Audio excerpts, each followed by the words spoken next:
on to section 5.3, the definite integral. We've defined indefinite integrals at the end of chapter 4 when we were doing antiderivatives. Definite integrals we've inspired from sections 5.1 and 5.2, where we've approximated areas under curves or signed areas bounded by curves, and we took some limits. So to formally define this concept of a definite integral of a function f over an interval a, b, we'll state it in terms of some epsilons and deltas. And after all, we expect it to be a limit from your experience in the previous section. We'll give some properties in this section of the definite integral, a bunch of examples, and we'll define the average value of a function in this section. We hinted at it at some point in the past. We'll calculate definite integrals in this section. It'll be a bit clunky because all we'll have is the very definition to deal with the calculations of these in the near future in the next section. In fact, when we state the fundamental theorem of calculus, we'll have a very streamlined way to go through and evaluate definite integrals using, it turns out, antiderivatives. More of that shortly.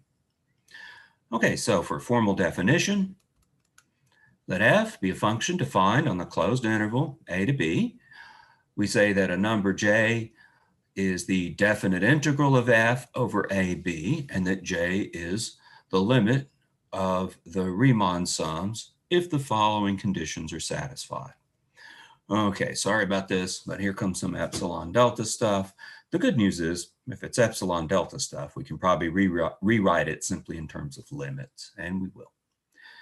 Given any number, epsilon greater than 0, there's a corresponding number, delta greater than zero, such that for every partition P, x sub 0 through x sub n of that interval, AB, where the norm of the partition is less than delta, and any choice of c sub k from those subintervals, x sub k minus 1 to x sub k, we have the sum from 1 to n of f of c sub k delta x sub k minus j in absolute value is less than epsilon.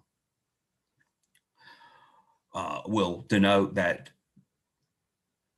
value j described here as the definite integral, the integral from a to b of f of x dx.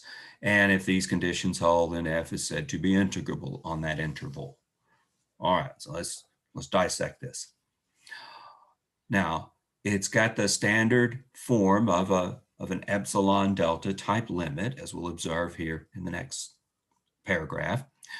But what we're saying is we can make Riemann sums as close as you'd like to this value j by making the norm of the partition sufficiently small. Back to that arbitrarily and sufficiently stuff we dealt with when we first encountered limits in chapter 2. So maybe one thing to highlight is j is a number.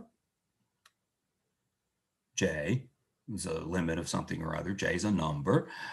This stuff here, these are Riemann sums, so these are numbers. So we're making those numbers, which depend on partition P, as close as you'd like within epsilon of this number j. That is,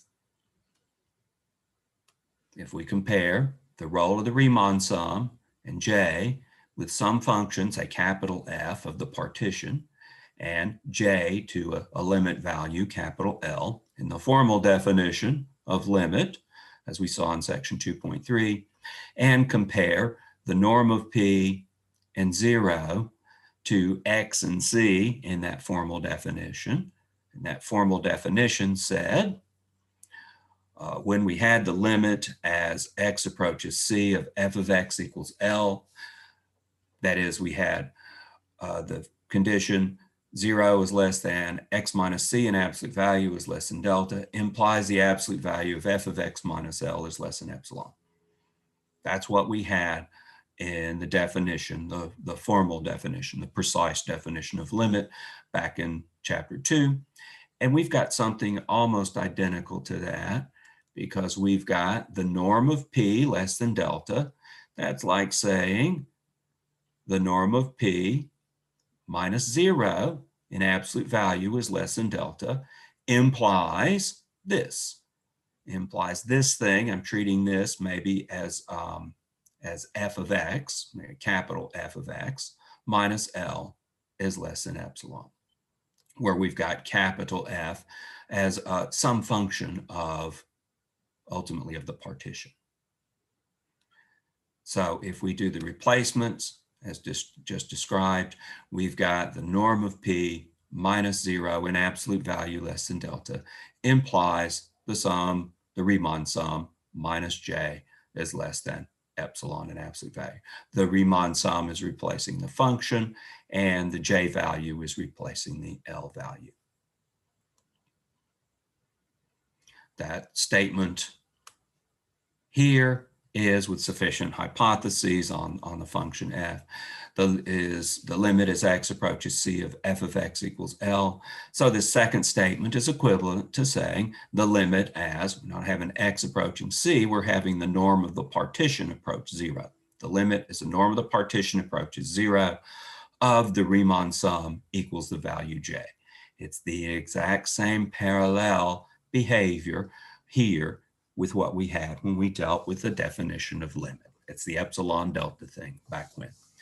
So we could rewrite the above observations as the definite integral from a to b of f of x dx is this particular limit. Limit is the norm of the partition approaches 0 of Riemann sums.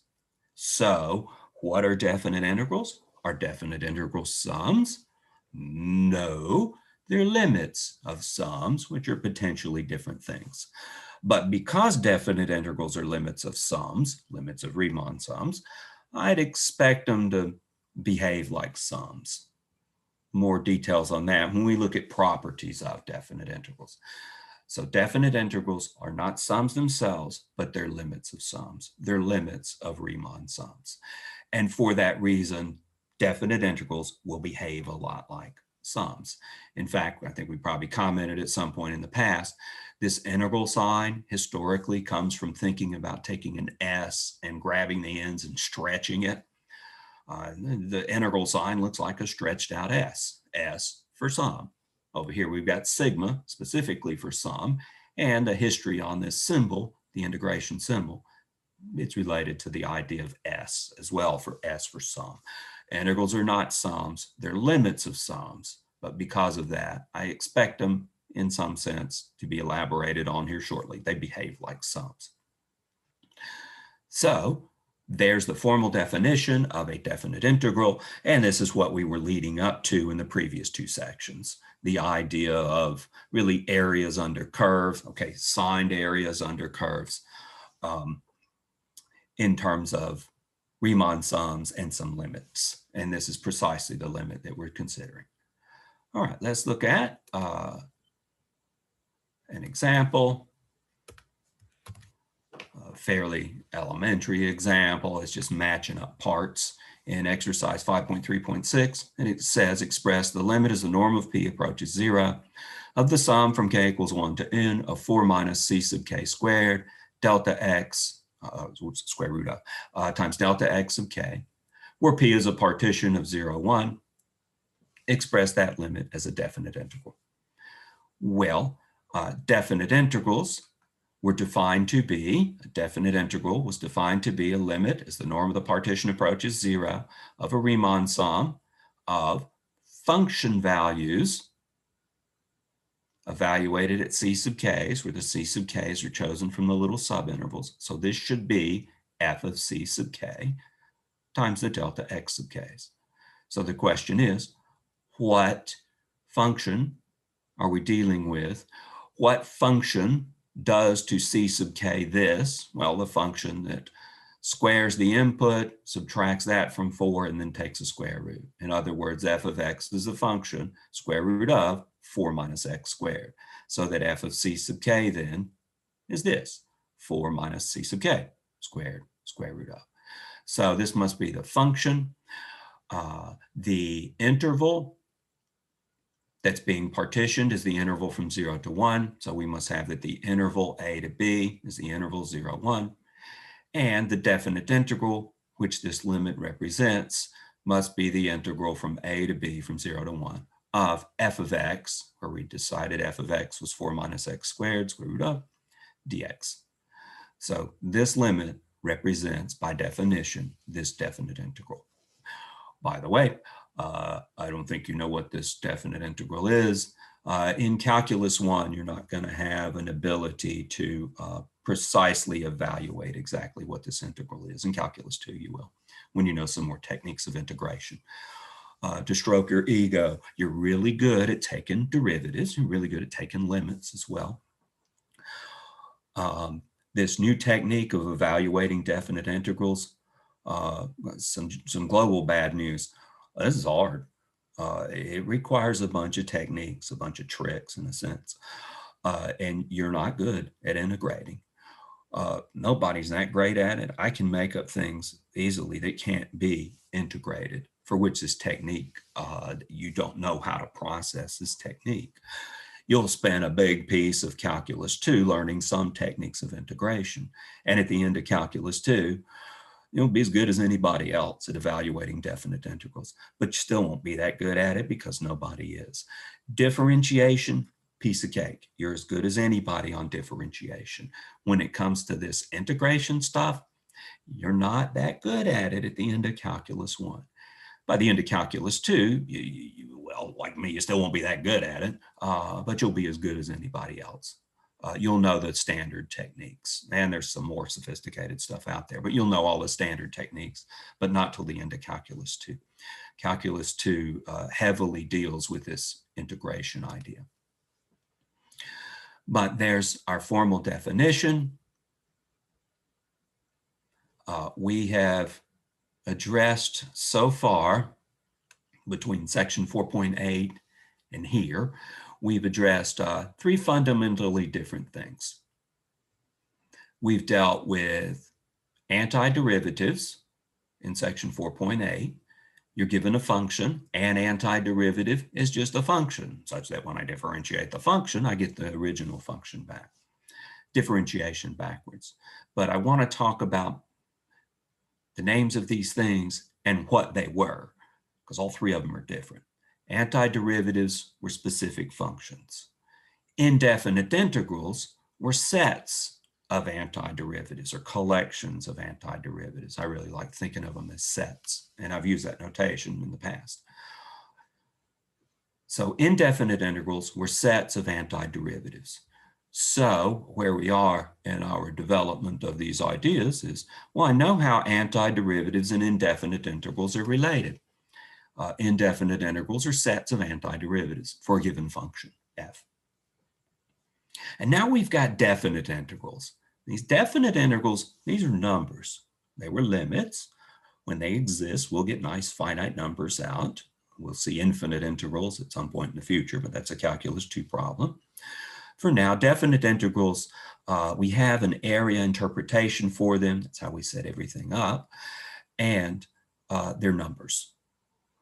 So antiderivatives are functions. Indefinite integrals are sets of functions. In fact, they're sets of antiderivatives. Indefinite integrals are numbers. They have an area, or at least assigned area interpretation. The name is similar to what we had previously with indefinite integrals, but at this stage, we don't know how definite integrals are related to these other ideas. I know how antiderivatives and indefinite integrals are related, but I don't know how definite integrals are related to the other stuff. Not yet. We'll fix that, and we'll fix it soon. The fundamental theorem of calculus in the next section will relate antiderivatives and definite integrals, and therefore relate all three of these ideas together. Calling indefinite integrals and definite integrals, using names so similar, it's in bad taste unless there's some relationship between these two. There is, we just haven't seen it yet. But please be very careful. We've talked about three different things: antiderivatives, indefinite integrals, and definite integrals. They're different kinds of things. Antiderivatives are functions, Indefinite integrals are sets of functions, and definite integrals are numbers. We know how the first two are related. We'll see how the first two relate to the third one in the next section.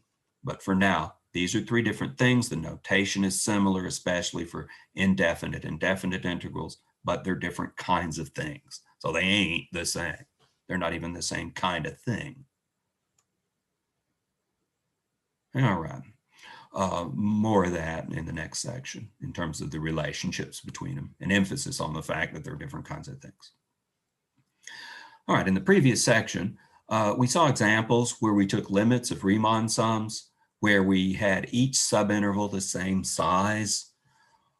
B minus A over N was the size of these little subintervals when we took an interval A, B, and partitioned it into pieces of the same size. This is often called a regular partition when you do that. Thomas's calculus refers to these as equal width subintervals, which is, maybe that's better because it's more descriptive. We're taking the interval A to B and we're cutting it into equal width subintervals. The term regular partition is common. I'm not sure if I saw it mentioned in the book, at least in passing, but certainly equal width subintervals, they use that terminology in the book. So if a definite integral exists, right now that's a big if, we'll see soon that continuous functions, the definite integral exists. If a function f is continuous on the interval a to b, then the definite integral exists. So we'll mostly consider, I want to say exclusively, I think we'll exclusively consider continuous functions in Calculus 1 when we do definite integrals. In Calculus 2, you'll liberate yourself from that and consider some discontinuous functions. But anyhow, if we've got continuous functions, we're good to go. We'll have a theorem that tells us the definite integrals exist. All right, knowing that, then we can move on to trying to calculate the value of a definite integral. So if we know the integral exists, then we can calculate it using, for example, equal width partitions of the interval a to b, where we cut that interval into n subintervals and we let the number of subintervals approach infinity. Here's some more details. So we'll take the interval a, b, cut it into n subintervals, all of the same length, equal width. Each then will have width or length, the length of the interval a to b divided by the number of pieces. You cut an interval of length b minus a into n pieces. Each of the pieces will be b minus a over n. So when you add all n of them together, you get b minus a. The pieces add up to give the length of the whole interval, a to b. So the delta x that we've used above, we actually use delta x sub k in the Riemann sums. These will all be the same, independent of k. So we'll denote it as delta x, and it'll be b minus a over n when using an equal width subinterval partition. The endpoints of those subintervals will be a equals x sub 0. Second one will be x sub 1, x sub 2, x sub k plus 1, up through x sub n. The last one will be b, and we listed these points in order. The indices indicate their ordering along the real line. So here's what we get for endpoints of the subintervals. The subintervals will be of the form x sub k minus 1 to x sub k, as k ranges from 1 to n, by the way. X sub k itself can be determined from the other parameters as, think of it as starting at point A, we did some stuff like this in the previous section, and taking steps of size delta x, k times. When k equals 0, we get x sub 0 equals a plus 0. When k equals n, we'd have x sub n equals a plus n times b minus a over n. Well, we could cancel the n's, then you'd have a plus b minus a. That's just b. Yeah, x sub n equals b. That's part of the notation, really. And we can find the kth element of the partition, x sub k, numerically like this. That we'll use because we're using a normal partition, equal length subintervals. It's not too hard to find x sub k. If I didn't have equal length equal width subintervals, then it's a whole lot harder to find x sub k in terms of the other parameters. So that's another reason for doing it this way. It does simplify things, and it's justified whenever you know definite integrals exist to consider this kind of partition that will have a norm approaching 0. We're choosing c sub k's to be anything from this subinterval. All right, we might choose specific c sub k's here shortly, but we set Riemann sums up by choosing c sub k to be anything from these subintervals. Sometimes we use left-hand endpoints, sometimes we use right-hand endpoints. That gave us estimates that were too big or too small. Sometimes we use midpoints in the previous section or two. And we considered Riemann sums of the form sum from k equals 1 to n, f of c sub k times the width of those intervals. Delta x sub k we had in general. Here, all those intervals are of width b minus a over n, so this becomes b minus a over n. So here's what Riemann sums look like. We'll then have that the value of the integral from a to b, the definite integral from a to b of f of x dx, that value j we were talking about above. This we won't see very hands-on, this value j. We'll actually compute these in the short term using these limit ideas. That integral will be limit as n approaches infinity of these particular Riemann sums. But we were supposed to take a limit as the norm of the partition approaches 0. Yeah, but the norm of the partition, remember the norm of the partition was the width of the widest subinterval. Well, here all the subintervals are the same size. They're b minus a over n. So if n approaches infinity, we've got b minus a divided by bigger and bigger numbers. That limit will be 0. Indeed, as n approaches infinity, the norm of the partition does approach 0. And that's what, by definition, a definite integral was. A limit is the norm of the partition a limit as the norm of the partition approaches 0 of Riemann sums. We've got particular kinds of Riemann sums because we're considering equal width subintervals. And by making n approach infinity, we are making the norm of the partition approach 0. So this is exactly the limit as the norm of the partition approaches 0 of Riemann sums, but for particular kinds of partitions. How do you know this stuff we're about to do is going to work for other partitions? Well, that's where I need to know that we're definitely dealing with integrals that exist, definite integrals that exist. So I'll need some theory to back up this, and we'll state it shortly. How about we choose c sub k? It could be anything in this interval. Let's choose it to be x sub k, the right-hand endpoint, because we had a formula for that right here. We had a formula for the right-hand endpoint x sub k.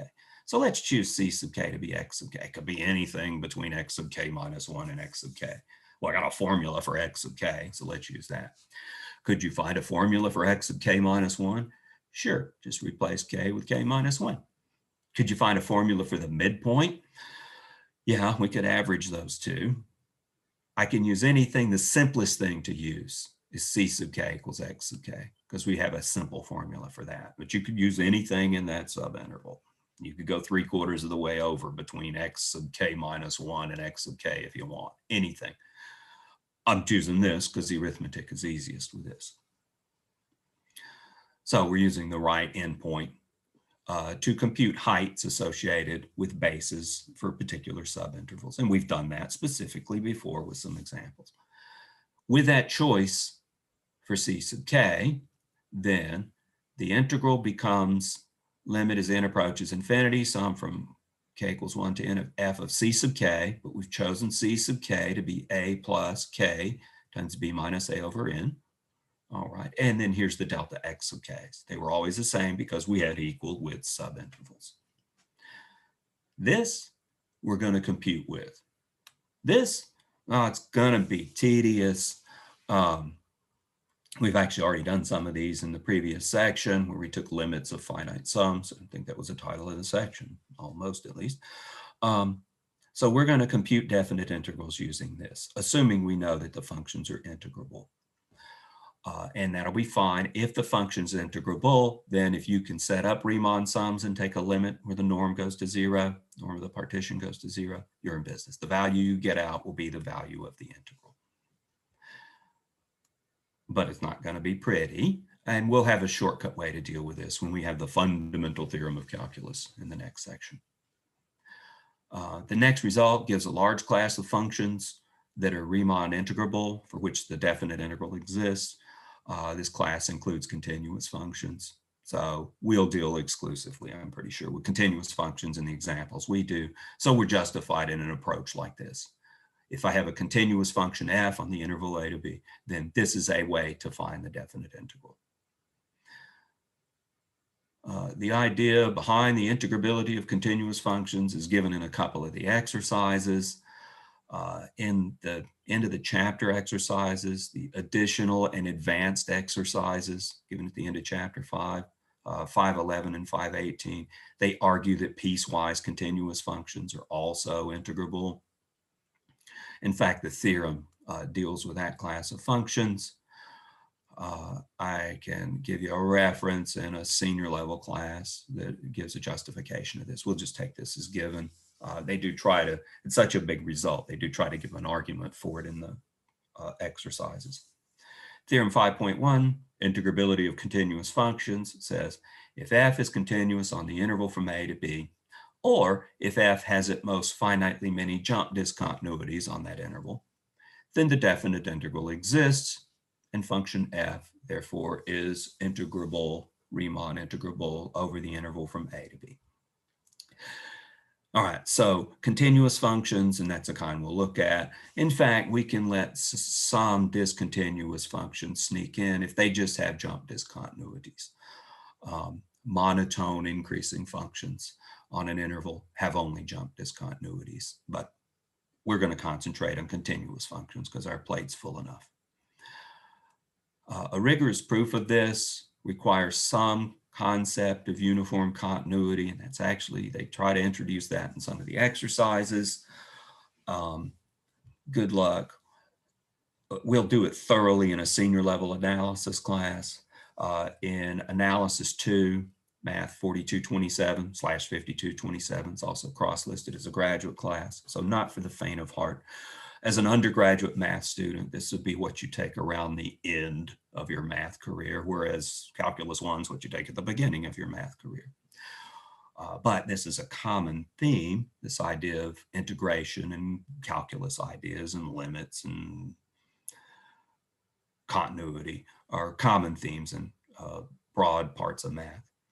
But a proof is given in that class, and there's a link to the notes. Here's a more detailed outline of some implications of the integrability of continuous functions. And this actually, something called the Riemann-Lebesgue theorem, gives necessary and sufficient conditions for functions to be Riemann integrable. There ain't all functions Riemann integrable. We're going to see one shortly that isn't Riemann integrable. But there's other ways to integrate. There's something called Lebesgue integration and Lebesgue integrability out there. There's a graduate level. These are notes actually from a graduate level class.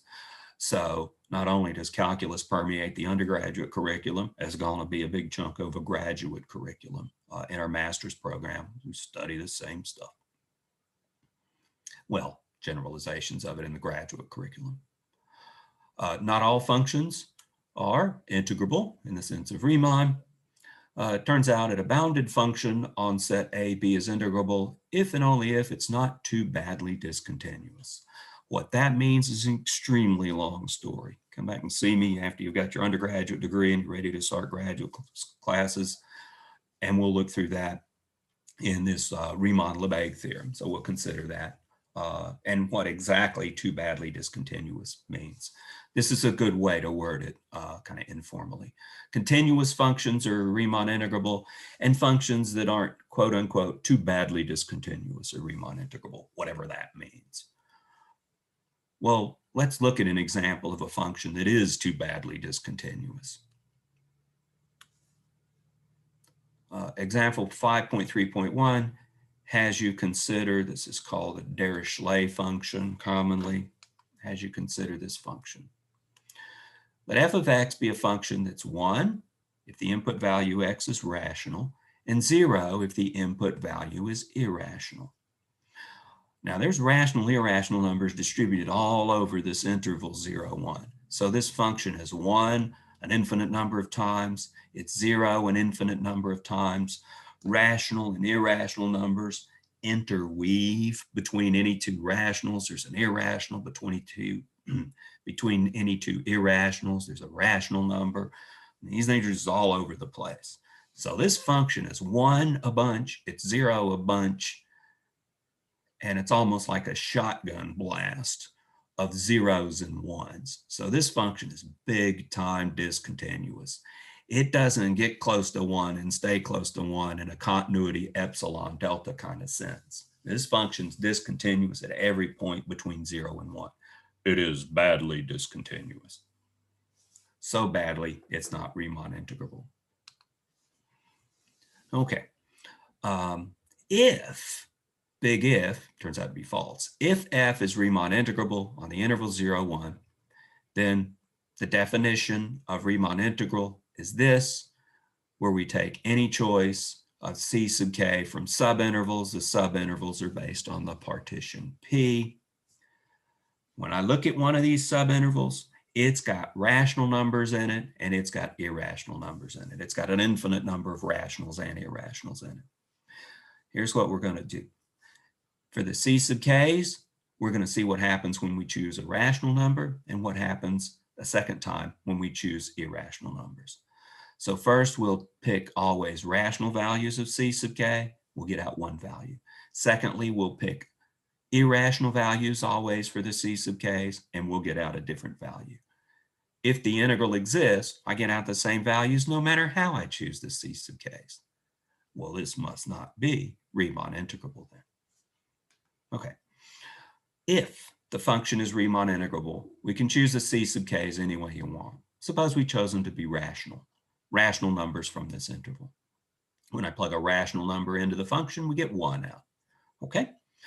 So f of c sub k equals 1 for such choices of the c sub k's, and the integral would be the limit as the norm, the partition approaches 0 of a Riemann sum.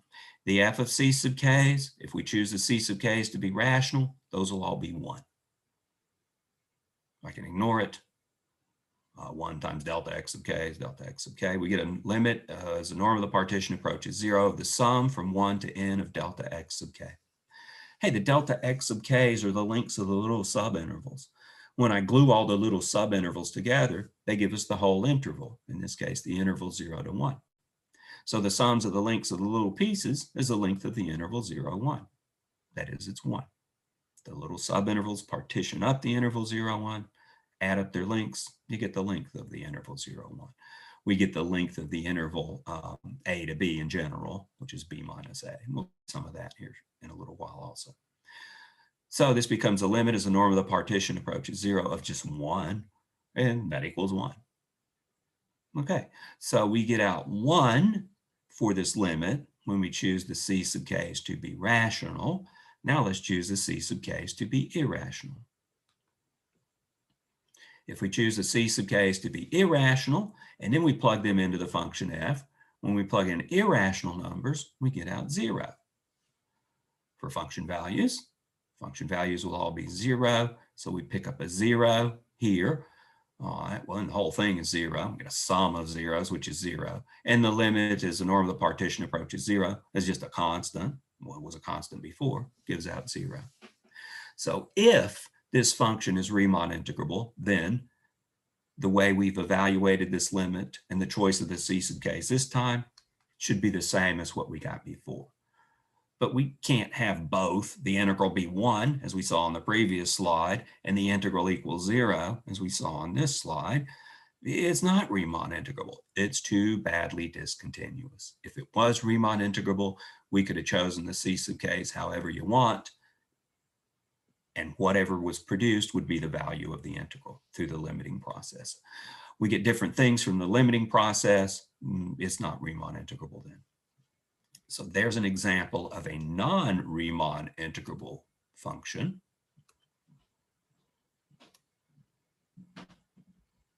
We'll concentrate on functions that are Riemann integrable. We'll concentrate on continuous functions. Let's get some rules for definite integrals. The first two of these rules are actually could be taken as definitions. Theorem 5.2 states the following. We'll go through and prove the ones with the blue numbers on them. The first two, like I said, are definitions, so there's nothing really to be proved there. We'll take those as given.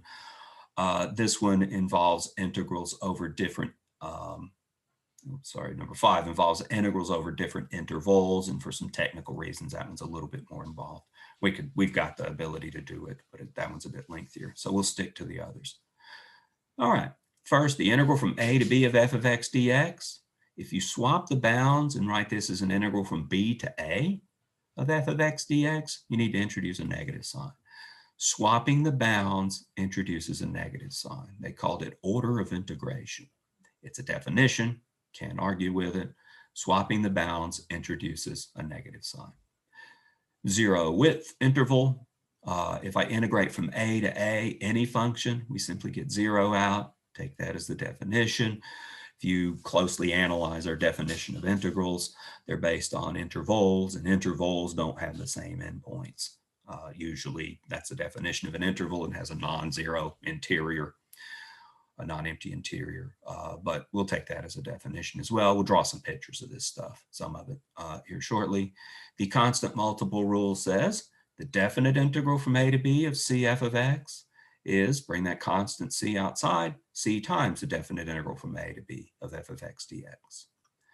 Sum and difference rule says the integral from a to b of f of x plus or minus g of x is the sum or difference, respectively, of the definite integrals of f of x and g of x. Sum and difference, we've seen these kind of things before in other settings. Definite integrals behave like that as well. Additivity says if we integrate from a to b f of x dx, and then we integrate from b to c of f of x dx, so we started at a, ended at b, picked this one up, starting at b and ending at c. Well, that's equivalent to an integral from a through b all the way up to c of f of x dx. That has a very geometric interpretation. We'll draw pictures of all of these here shortly. The max-min inequality says if the maximum of f and the minimum of f are the max and min, so we're representing the maximum value with these symbols and the minimum value with these symbols over the interval a to b, then the minimum of f times b minus a is less than or equal to the definite integral is less than or equal to the maximum of f times b minus a. Very much has a geometric interpretation also related to areas.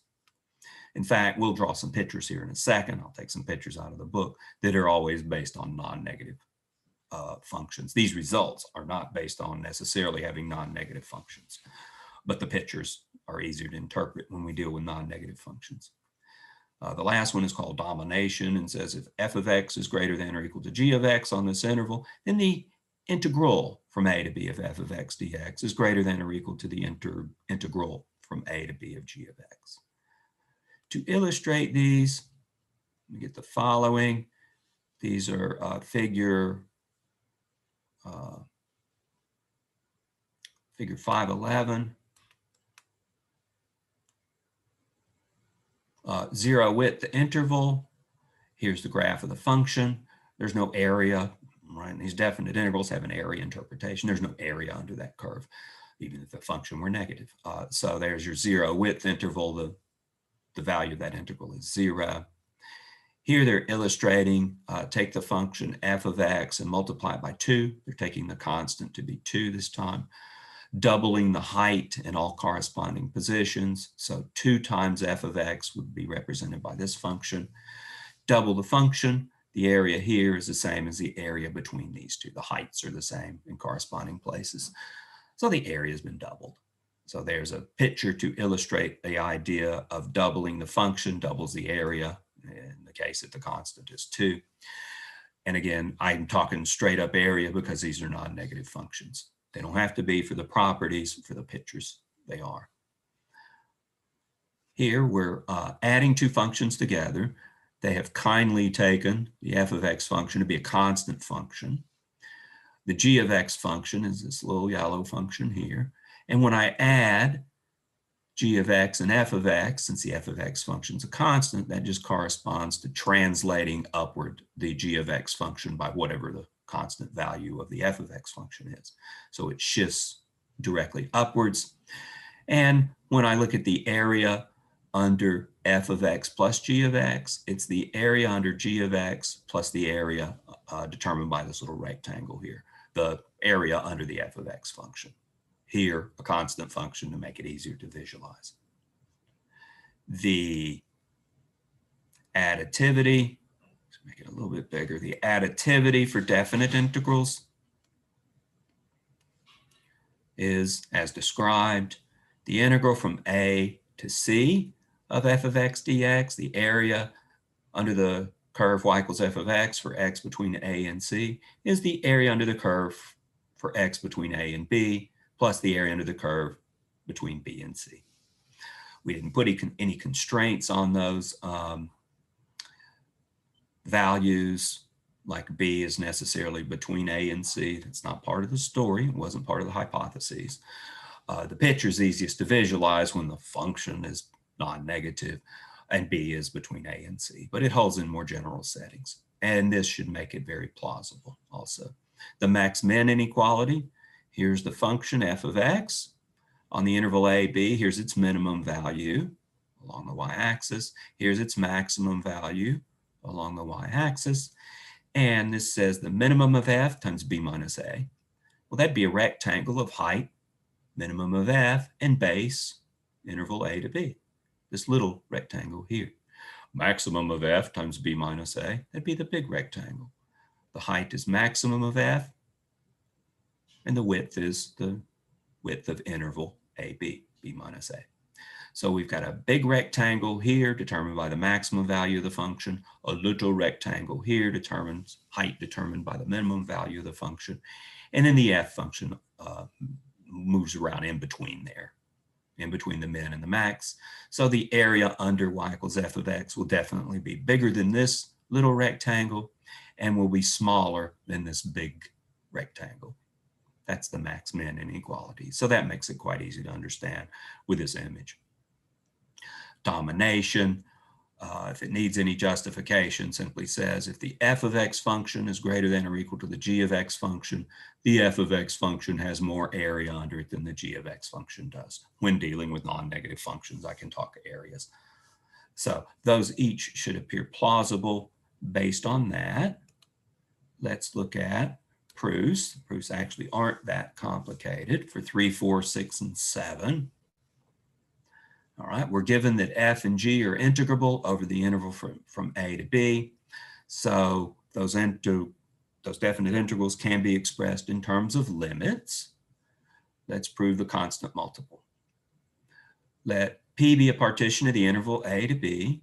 Consider a Riemann sum. The definite integral is a limit as the norm of the partition approaches 0 of those Riemann sums. So the definite integral of c times f of x would be a Riemann sum where we have c times f is the function. So we'll take the f function and replace it with c times f. So we pick up a factor of c here. We're integrating c times f, not f itself, but substituting in for the function f, the function constant c times f. We pick up the constant there. Like I said, why Riemann sums are, definite integrals are limits of sums, limits of Riemann sums. So I expect them to behave like sums in some sense. Constants, well, I can bring that constant outside of that summation. That's just distribution of multiplication over addition. So because we've got a sum here, we can bring the constant out front. Let's take this to the next page. Next slide, here's where we left off. In fact, we can bring this constant outside of the limit as well. That's a property of limits, constant multiple rule it was. So the constant comes all the way out front. And this, why this was by definition, as we saw above, this is the integral from a to b of f of x dx. So if we integrate the constant times the function, the constant comes out front. There's why. It's because these integrals are behaving like sums. They're limits of sums. I can bring constants outside of sums and outside of limits. Then I can bring them outside of definite integrals. Next, sum and difference rule. Okay, this will be a common theme in the proof of this. We know that the definite integrals can be written as limits of Riemann sums. So start with a partition, take an associated Riemann sum for function f and a Riemann sum for function g. So let these be the associated Riemann sums. We know the integral of f is the limit of the norm of the partition approaches 0 of the Riemann sums, and similarly for g, limit is the norm of the partition approaches 0. So if we take the right-hand side here, the integral of f plus or minus the integral of g, that would be this limit plus or minus that limit. All right, we just want to get the f and the g's together. No problem. We'll use some properties of limits and some properties of distribution in those summations. So here's where we left off on the last slide. We've got a limit as the norm of the partition approaches 0, plus or minus another such limit. Well, limit of the sum or difference is the sum or difference of the limits. Sum and difference rules for limits back in chapter 2. So we can effectively consider a single limit. Here you've got a sum from 1 to n. Here you've got a sum from 1 to n. So let's rearrange those things and gather together the kth term here and the kth term there. F of c sub k delta x sub k and g of c sub k delta x sub k. Keeping the plus or minus in between, there's a little parentheses here and here. It says we've collected the f's and the g's together, and that was kind of the plan. I can further factor a delta x sub k out the right-hand side. And we get a sum from 1 to n, f of c sub k plus or minus g of c sub k. Parentheses times delta x sub k. That's a Riemann sum for the function f plus g. And a limit is a norm of the partition approaches 0.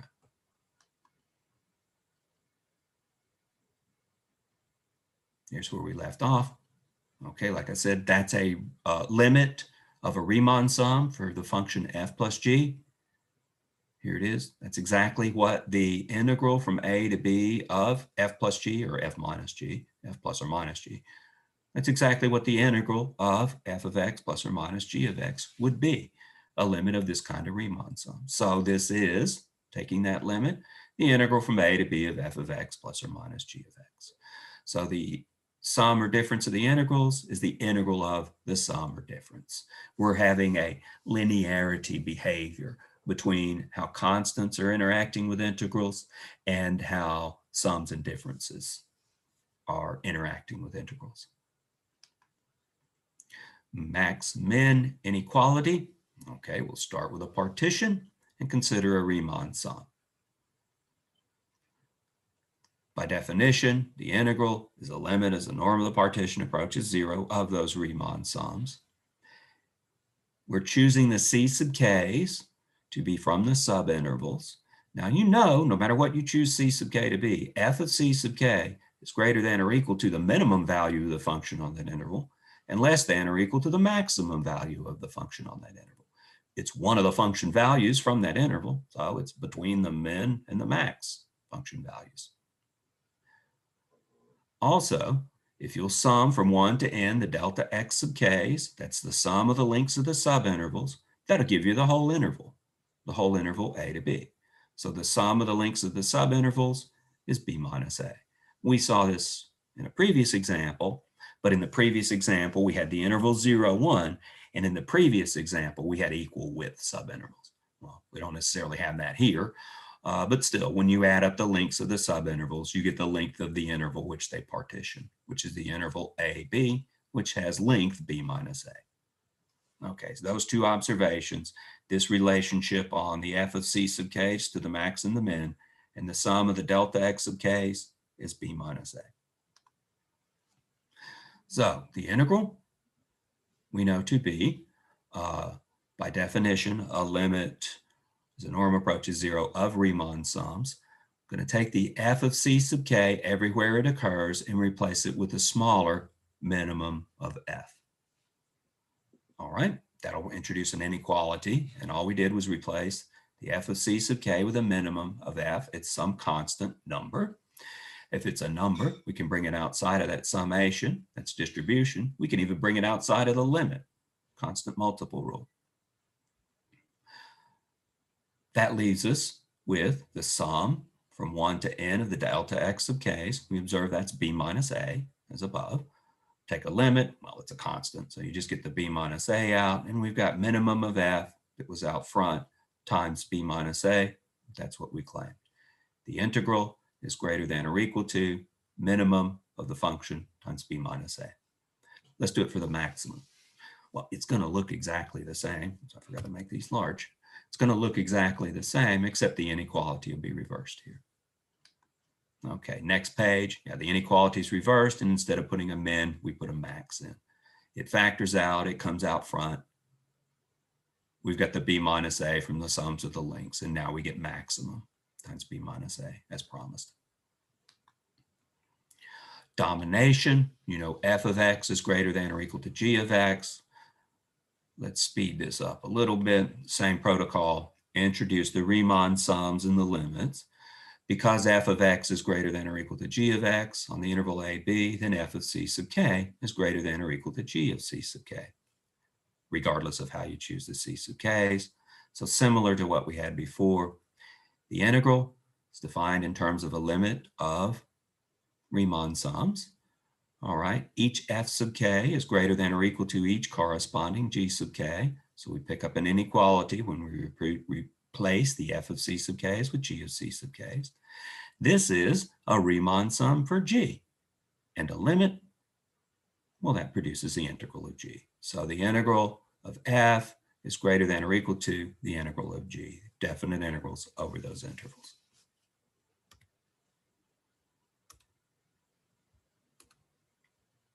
All right, so that gives us proofs of those theorems.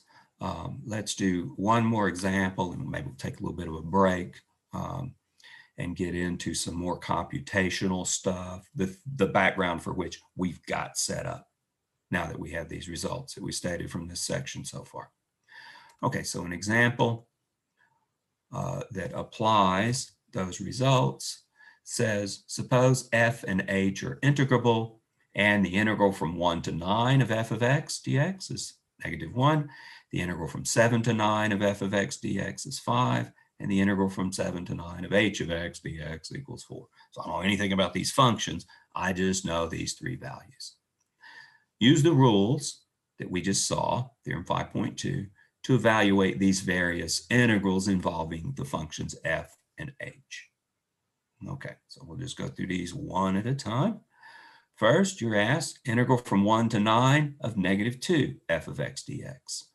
Well, I know the integral from 1 to 9 of f of x dx, and I know I can bring that -2 outside of the integral, constant multiple rule. So we get -2 times the integral. The value of the integral was -1. It says up there, so I'll plug a -1 in for the integral. -2 times -1, the answer is 2. So there's what the value of that integral is, and the others will be kind of similar to that, just using some of the other rules. Part B, we got a difference. Well, the integral of the difference is the difference of the integrals, sum and difference rules that we had. So it's a difference rule part of it. You know the value of this one, 7 to 9 f of x dx is 5. So replace that integral with 5 minus 7 to 9 of h of x, value is 4. Replace that with a 4, take the difference, and get 1. So there's the value of that integral. Part C, they've taken constant multiples and differences. Okay, first, we could treat this as, if you like, you can treat it as a sum and leave the -3 inside. We would also bring the negative out and treat it as a difference using the sum rule for variety. So treat this as a sum, 2f of x plus -3h of x. So we'll keep those two respectively as integrands. Sum rule lets us split them up. Constant multiple rule lets you bring the -3 out and the 2 out. And we use a difference rule, we end up in the same place. You know the value of this integral, it's 5.